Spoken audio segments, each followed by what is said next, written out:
In this video, I'm going to show you how to set up order flow charts in GoCharting. If you find this video helpful, please consider to like this video and subscribe to my channel. In saying that, let's just jump straight into the video. Okay, so what we first need to do is come on over to GoCharting.com, sign into your account, and then go ahead and find your chart. So I'm going to use BTC USD for this. Then from there, choose your time interval. I'm going to choose 1 hour. Then after that, click onto charts and we must select cluster, and we can use this for free. So click onto maybe later.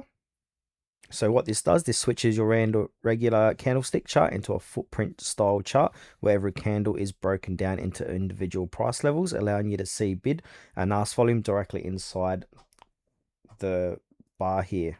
If I zoom in, you'll be able to see that. Now from here, we need to go ahead and open up the settings. So right click onto it and then click onto edit settings, and you should have settings inside the cluster settings. Now basically from here, you want to choose whether you want to view bid times ask, delta, total volume, or another footprint style depending on your trading approach. If you're just getting started, bid times X ask is a great choice because it clearly shows the relationship between aggressive buyers and sellers at every point. Then from here, come ahead and click into the settings, top right hand corner of the page, and then choose order flow. Now this section is going to give you deeper control of how your system displays these charts. Now if you want the tick size to be adjusted automatically, go ahead and enable that auto mode.